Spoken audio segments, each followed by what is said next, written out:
Comment est-ce que vous avez vécu ce concours?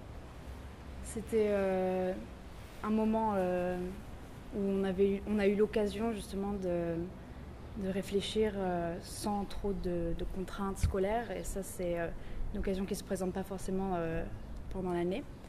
Du coup, c'était très intéressant au niveau intellectuel et curiosité. On a appris beaucoup de choses, et notamment avec notre professeur de philosophie qui nous a conseillé sur beaucoup de lectures, notamment l'approche phénoménologique du corps. Et aussi grâce aux rencontres philosophiques de Monaco, tous les jeudis, où on apprenait plein d'outils, de nouvelles approches pour penser le corps avec différentes matières qu'on ne voyait pas forcément le lien direct. Donc c'était des approches différentes qui élargissaient un peu nos horizons premiers et sur le corps en soi. Ouais. Est-ce que vous avez envie de poursuivre vos lectures de philosophie? Est-ce que vous avez envie de découvrir d'autres auteurs, par exemple de la tradition philosophique, ou vous voyez, voilà, vous voyez ça comment, ce rapport à la philosophie dans l'avenir? Ah, bien sûr. Oui, oui. Pour moi, c'est essentiel, mais en toute modestie, juste par désir déjà une reconnaissance qu'on a des limites, et que c'est juste le désir d'apprendre beaucoup, de s'émanciper intellectuellement. Et je pense que c'est le fondement dans nos sociétés. Si on n'a pas des outils plus intellectuels que matériels, on ne peut pas avoir un esprit critique et avoir une approche plus intelligente. C'est un mot pas forcément bien choisi, mais plus réfléchi et distancé de tous les événements qui nous entourent. C'est vrai que vous êtes en terminale S, et la philo, en tout cas de prime abord, est un petit peu autre par rapport à votre parcours. Comment est-ce que vous avez vécu le rapport entre la science, les sciences et la philo, sous quelle forme? Est-ce qu'il y a une tension pour vous entre ces deux?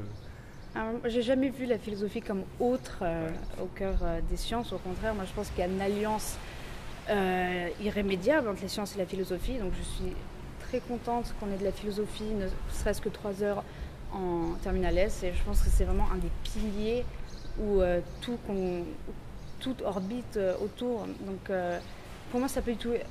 La philosophie, c'est pas une entité extérieure à la filière scientifique. Au contraire, je pense que c'est ultra crucial, au contraire, parce que ça nous permet d'avoir un esprit structuré avec les mathématiques, par exemple, et une approche plus intellectuelle, plus approfondie, mais toujours méthodique. La philosophie, c'est aussi une méthode. Et donc, non, c'est vraiment, pour moi, c'est un fil directeur entre les maths, les sciences et la philosophie. Ouais, c'est un très très bon point. Moi, comme ça, hein, c'est vraiment par curiosité. J'ai été assez sensible à un des termes que vous avez utilisé, c'est le sens critique. Ouais. Est-ce que vous pouvez comme ça nous en dire un mot?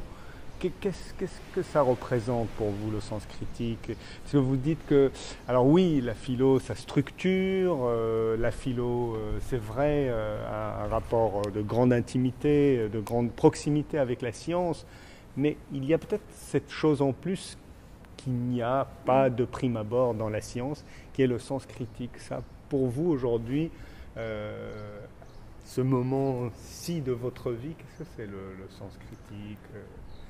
Pour continuer entre ce qu'on venait de dire, le lien entre la philosophie et la science, là aussi, justement, il y a un point commun, c'est que en science, on essaie toujours de dépasser l'expérience première qu'on a d'un événement ou d'une expérience scientifique. Et justement, là, il y a un lien tout particulier avec la philosophie qui nous invite aussi à remettre en question ce qui nous est donné, l'immédiat, les normes forcément qu'on a tellement intégrées, les habitudes. En réalité, donc la philosophie nous pousse à déconstruire ce qui nous entoure, nos préjugés, nos idées reçues, pour justement se construire notre propre idée du monde sans être accablés de préjugés, d'idées reçues et d'être aveuglés en réalité par tout ce qu'on nous impose et qu'on n'a pas forcément conscience justement qu'on est complètement enchaîné par toutes ces idées reçues. Donc là, il y a un lien aussi, je trouve. Formidable.